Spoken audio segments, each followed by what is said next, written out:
manipulation, la pression, l'instrumentalisation faite par le Front Polisario. Moi, je n'ai jamais eu autant reçu de pression, de l'aide désagréable, mais en contournant, puisque dès qu'on envoie, effectivement, comme tu disais, Christian, la déclaration écrite, ou quand on veut un soutien, subitement, on a des courriers qui partent, mais en masse, vis-à-vis des autres parlementaires, en disant surtout ne signez surtout pas les documents ou les demandes de Rachida Dati.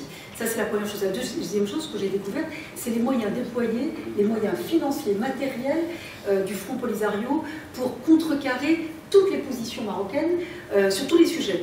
Et moi, j'ai découvert, par exemple, parce que j'ai eu une petite information par un de nos collègues parlementaires, puisqu'il m'a donné quelques documents, c'est les analyses juridiques payées par des grands cabinets d'avocats, et tant que l'analyse ne correspond pas à leur objectif, l'analyse est écartée jusqu'à ce qu'on trouve les analyses de certains juristes qui correspondent à leurs objectifs.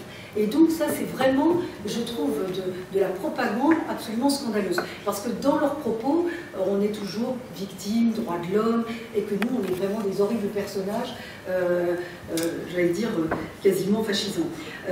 Autre chose, madame, moi je trouve que vos exposés qui sont excellents, devraient, moi je vais essayer, enfin, si vous m'autorisez, à les récupérer, non seulement à les récupérer, mais à les publier. Puisque nous, on est amenés à faire des tribunes politiques dans nos médias, y compris nationaux, parce que avec les éléments que nous avons, que nous possédons, des arguments juridiques d'une part, mais aussi politiques, et moi je trouve que vos arguments qui sont fondés sur le droit, sur la politique dans le bon sens du terme, mériteraient d'être effectivement beaucoup plus accessibles, et ils le sont.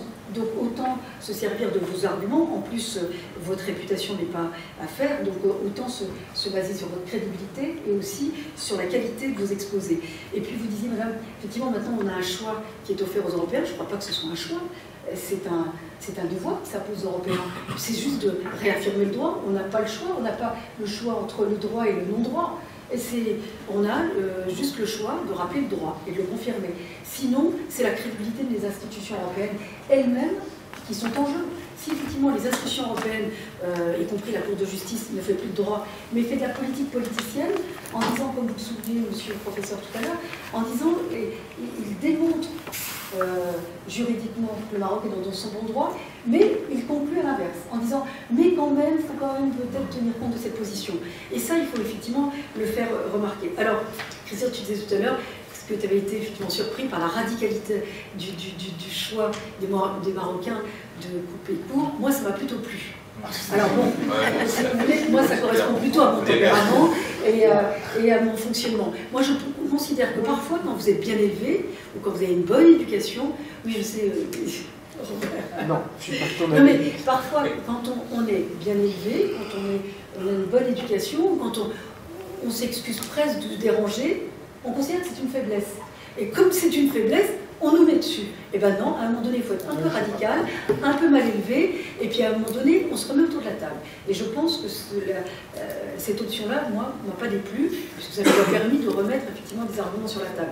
Mais on ne va absolument pas s'excuser, parce qu'on a quand même, alors je dis ça en présence sous l'autorité de Dominique, mais on a un petit flottement en ce moment quand on demande effectivement de soutenir le Maroc en disant mais pourquoi? Parce que l'Algérie, mais comme si certains disent mais vous en faites pas un peu trop pour le Maroc, alors que l'Algérie ça fait des années qu'ils en font, et moi je suis très à l'aise puisque j'ai un parent de chaque.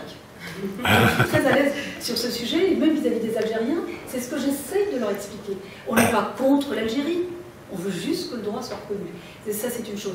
Et je pense que, Christian, c'est une excellente idée. Je pense qu'à un moment donné, il faudra mettre à l'ordre du jour l'Algérie et inviter aussi les Algériens à débattre avec nous, à échanger avec nous, et à essayer pas de les convaincre, mais de leur rappeler la pertinence de nos arguments.